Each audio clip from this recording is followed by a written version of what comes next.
ముఖ్యమంత్రి చంద్రబాబు నాయుడు గారు ఈ మధ్యన వరాల జల్లు అయితే కురిపిస్తున్నారు.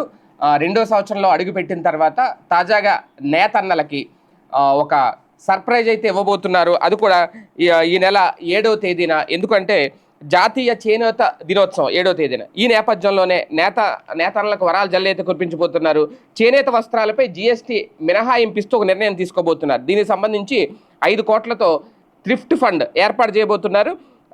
ప్రధానంగా చేనేత రంగానికి భారీగా ఊతమిచ్చేలా ఈ నిర్ణయం ఉంటుంది అనేది ప్రభుత్వం చెబుతోంది. చేనేత వస్త్రాలపై జీఎస్టీని ప్రభుత్వమే భరిస్తుందట. ఇక నుంచి ఆ మొత్తాన్ని కేంద్రానికి రాష్ట్ర ప్రభుత్వమే చెల్లించబోతోంది. కార్మికుల కోసం 5 కోట్లతో థ్రిఫ్ట్ ఫండ్ను ఏర్పాటు చేయాలని నిర్ణయించారు. నేత మగ్గాలకి ఇప్పటికే మొన్న ప్రకటించారు. నేత మగ్గాలకి 200 యూనిట్లు, మరమగ్గాలకి 500 యూనిట్ల వరకు ఉచిత విద్యుత్ కూడా అందిస్తామని చెప్పారు. అయితే ఇవన్నీ కూడా ఈ నెల 7వ తేదీ నుంచి ఈ నిర్ణయాలన్నీ అమల్లోకి రాబోతున్నాయి.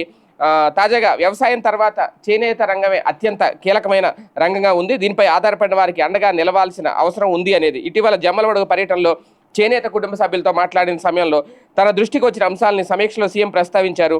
ఏపీకి చెందిన చేనేత ఉత్పత్తులకు 10 జాతీయ అవార్డులు దక్కాయి. ఒకే జిల్లా ఒకే ఉత్పత్తి విభాగంలోనూ మొదటిసారి అవార్డు దక్కించుకుంది అనేది ముఖ్యమంత్రి గారు చెప్పుకొచ్చారు. ఏది ఏమైనా ఈ రంగానికి సంబంధించిన అధికారులను అభినందించారు. అలాగే చేనేత రంగానికి కూడా గుడ్ న్యూస్ చెప్పారు. వాస్తవానికి ఇది నారా లోకేష్ గారికి బాగా కలిసి వచ్చే అంశం. ఎందుకు అంటే ఆయన మంగళగిరి నియోజకవర్గం నుంచి ప్రాతినిధ్యం వహిస్తున్నారు. మంగళగిరి నియోజకవర్గంలో ఎక్కువగా ఉండేది చేనేత కార్మికులే, చేనేత రంగమే. అక్కడ నేతన్నలే ఎక్కువగా ఉంటారు. పద్మశాలి సంబంధించిన వాళ్ళే ఎక్కువ ఉంటారు. సో ఇది మంచి అంటే లోకేష్ గారే రికమెండేషన్ ఇదంతా జరుగుతుందా, లోకేష్ గారు వరాలు కురిపిస్తున్నారా లేదా అనేది పక్కన పెడితే ఆ క్రెడిట్ అయితే ప్రభుత్వానికి వెళ్తుంది. మంగళగిరిలో మాత్రం ఆ క్రెడిట్ ఖచ్చితంగా నారా లోకేష్ గారి ఖాతాలో పడుతుంది.